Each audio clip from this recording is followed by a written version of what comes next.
Sabe o que me chamou a atenção? É que ele dizendo, os jogadores entenderam que o objetivo maior é o Cruzeiro. É o bem do Cruzeiro e não a coisa individual. E isso não precisava nem ser dito, né? Porque o futebol é um esporte coletivo, o Cruzeiro é a empresa a qual os atletas trabalham, pela qual, né? Os atletas trabalham, recebem seus salários, eles têm que pensar no Cruzeiro, não na parte individual. E a turma que tá lá entendeu isso. Quem não entendeu isso, quem não compreendeu, quem tentou forçar a barra, acabou saindo. O Cruzeiro, ele foi muito claro na entrevista, o Pedro Júnior falou que quem não estava afim, quem não tinha o pensamento voltado para isso, não ficou. E o Cruzeiro encarou com normalidade. E quem tá lá tá brigando por espaço. Citou o Gabriel Barbosa, falou que o Gabigol tá ali trabalhando, buscando o espaço dele. Tem sido bastante profissional, né? Outro que ele falou, o Wallace, é um cara que tem demonstrado ser muito profissional. Você não vê o Wallace indo para microfone, para reclamar, para reivindicar a titularidade. Na dele, né? E assim, até porque não tem como reivindicar, porque não tem jogado próximo do que o Lucas Silva e Romero, mas ele é um cara que chegou com tamanho e com credencial para ser titular e não usa isso, sabe? Tá ali na dele, tranquilo, humilde, trabalhando. O Gabigol a mesma coisa, e eu acho que é isso, é um grupo, né? O Cruzeiro hoje é um grupo, a turma tem confiança no Leonardo Jardim, a ideia que ele vendeu deu certo, os caras assimilaram, e tomara que agora com a volta do futebol a coisa siga na mesma frequência, né? Que o Cruzeiro siga em paz e com esse grupo focado e jogando em prol do clube, não em prol individual. Eu acho que isso muito passa muito pelo Leonardo Jardim. Que é agora o assunto. Opa, nem sabia. Que é o assunto agora que nós deixamos para tratar aqui no Bastidores. Como que a diretoria vê o trabalho do Mr. Leonardo Jardim? Bom, o trabalho do Leonardo Jardim, ele iniciou, como você disse, não foi o planejamento que ele montou o elenco, mas ele precisava conhecer esse elenco e isso demandou o tempo e o próprio elenco se adaptar à forma do Leonardo Jardim jogar. Então isso aconteceu de uma forma rápida, de uma forma eficiente. Então os atletas entenderam qual é a filosofia de trabalho do Jardim. O Jardim já veio num contexto bem tranquilo em trabalhar no Cruzeiro, porque ele já era adaptado a trabalhar com SAFs. Então no Mônaco ele tratava direto com o dono, no mundo árabe também. Então no Cruzeiro para ele foi muito tranquilo, a gente deixou ele bem à vontade, ele se sentiu muito tranquilo de fazer o trabalho e os atletas compraram a ideia. O elenco comprou a ideia, abraçou essa ideia e hoje a gente está num caminho que é longo, nós só estamos no início, 12ª rodada, mas que o trabalho ele está tendo uma evolução significativa que a gente espera. Ele veio com uma cabeça muito diferente, né, do que a gente tem aqui no futebol brasileiro. É um cara que já trabalhou em várias SAFs, no Mônaco, no mundo árabe, então ele está muito preocupado com o clube. Com o que o clube vai ganhar de retorno com aqueles atletas que estão ali, o que o clube pode rentabilizar em algum momento. É um gestor técnico. Ele tem um perfil de um manager. Ele tem um perfil de cuidar não só da parte técnica, mas de outras áreas do clube, de outras áreas de convivência. Então ele é preocupado com o Cruzeiro como um todo, muito preocupado com as categorias de base do clube. Então ele vê o Cruzeiro como um todo e não só a parte técnica. Então isso nos agradou, isso nos chamou a atenção, que é uma pessoa que está do nosso lado, que está preocupado também com o clube, não só com a parte esportiva. Ele é baseado na verdade e na sinceridade. Então, tudo que eles têm lá... Mas tem umas sinceridades que elas às vezes machucam. Às vezes ela pode machucar no início ali, mas ao longo prazo ela se ela firma. Porque ele sempre tratou muito respeitosamente com os atletas.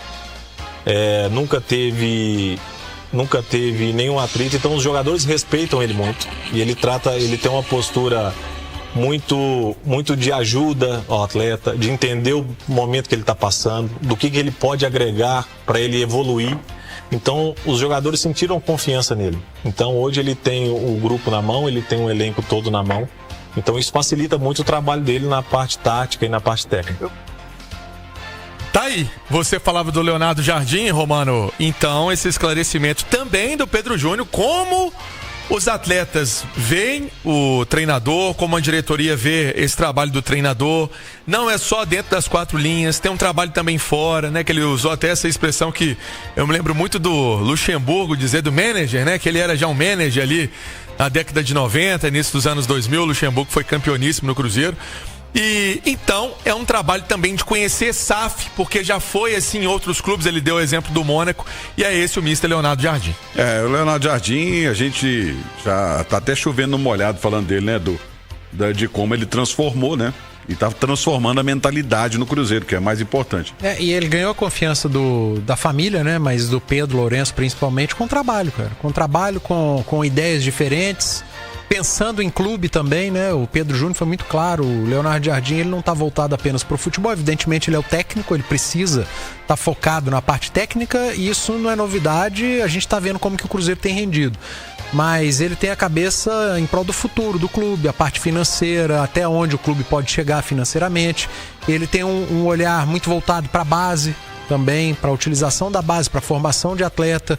E ele vai muito além do treinador. E eu acho que o caminho é esse no futebol hoje, Romano. Treinadores, técnicos de futebol se envolverem mais com o clube e não ficarem limitados apenas a campo e vestiário. Isso aí é comum na Europa, viu, gente? Isso é muito comum na Europa, o treinador ser o manager. É ele que, esse jogador aqui, isso aqui você pode colocar ali pra negociar. Que aqui no Brasil, às vezes, pode haver um ruído entre o técnico que pensa dessa maneira e quem comanda o futebol. O Pedro Júnior foi muito educado, foi um gentleman, né, ao falar do Alexandre Matos. Mas vamos lá, né? É claro que ele não saiu em paz. É claro que não foi linda a saída do Alexandre Matos. Ele já não falava há 3 meses, ele não atuava há meses. Não viajava. O Alexandre Matos que chegou no Cruzeiro estava muito longe do Alexandre Matos que estava aí nos últimos meses. Pode ter saído sem multa, sem nada, tudo bem, mas ele não saiu.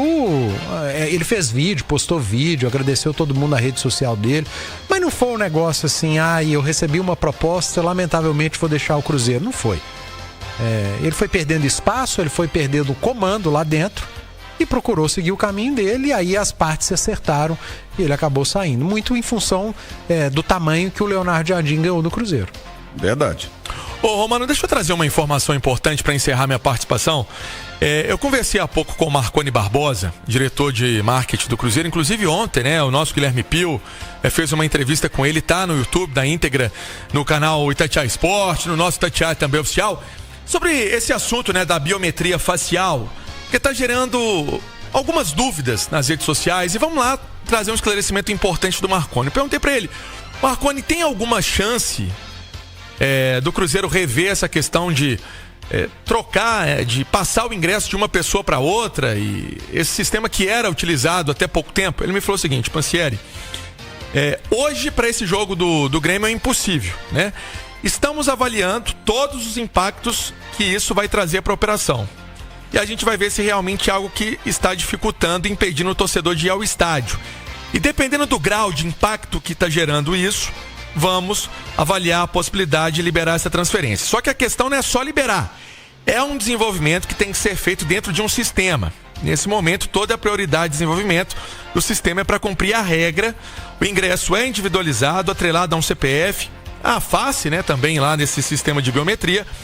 E essa questão de transferência do ingresso ainda vai ser avaliada, né? Então, não é algo simples, precisa de um sistema, precisa de ter aí uma parte também informatizada da coisa, mas, repito, para o duelo contra o Grêmio segue tudo aquilo que está sendo explicado pelo Cruzeiro, de não passar para outra pessoa, de ser intransferível, tá aí na casa passando dos 25 mil, deve estar chegando nos 30 mil o torcedor para domingão, mas essa é uma regra que está sendo válida. O Cruzeiro pode estudar, pode avaliar, né? Mas isso também dentro do sistema de tecnologia de informação que o clube vai adotar. Primeiro a biometria, depois, pelo que eu entendi, né, Edu? Primeiro a biometria, depois essa questão de você ter um ingresso, você não vai, você cede o ingresso para alguém. Vai ter problema, né? Vai. Algum problema vai acontecer. Hoje mais cedo o Thiago Reis falava no jogo do América que ele teve lá com o Bernardo, filho dele. Por isso que o América Não, não foi esse, ele tava de férias nesse, mas em jogos anteriores... Pois é, mas ele tá perdendo em casa, adivinha quem tá indo. Mas assim, ele falou que teve problema com o público de 1.500 pessoas, né? O Atlético, quando implementou, fez evento teste. O Cruzeiro já vai fazê-lo num jogo valendo, um jogo que tem previsão ali para 30, 35 mil pessoas. Então, cabe ao torcedor chegar cedo e cobrar sim por essa questão, falando da transferência do ingresso. O torcedor perde com isso, mas o clube perde também, porque vai ter torcedor que não vai ao estádio por conta disso. Então, você perdeu uma cara lá no estádio, uma voz a mais. O torcedor que não for ao estádio por conta disso é mais uma pessoa que não está consumindo, que não está comprando nos bares, que não está consumindo o estacionamento, que não está consumindo no entorno. Então perde todo mundo. O Cruzeiro precisa rever isso e, se realmente impactar, cabe ao clube tomar as medidas necessárias e corrigir esse problema. E um detalhe, viu, gente? Isso é lei. Não é tipo invenção dos clubes, não. É lei. A biometria facial. E se você ainda não fez, não adianta chegar lá com o ingresso, não, porque não vai entrar, não. Você tem que fazer a biometria facial. Porque senão você não vai conseguir entrar lá, não. Você vai estar com o ingresso na mão, mas não entra. É verdade. O Romano, até para prestar serviço e, de fato, encerrar a participação, olha só. Amanhã também tem o cadastramento facial na Esplanada Sul do Mineirão, de 10 da manhã às 8 horas da noite. Acabou há pouco tempo, né? Hoje teve também esse cadastramento presencial, mas então no sábado não vai ter esse cadastramento, porque vai ter um show no Mineirão, na Esplanada. E então amanhã o torcedor que quiser ir ao estádio, ao Gigante da Pampulha, para fazer esse cadastramento, tá liberado de 10 às 8 horas da manhã. E amanhã também vai ter parte do treino aberto na imprensa. Opa. Estaremos lá, Itatiaia estará presente para acompanhar essa atividade do Mister Leonardo Jardim com os jogadores. E quem vai falar? O William, lateral direito do Cruzeiro. O Will da Latera vai conceder entrevista na Zona Mista. Eu sabia que ia soltar essa. Eu sabia. Eu sou obrigado a falar igual o Piquetito. Você quer me matar, né?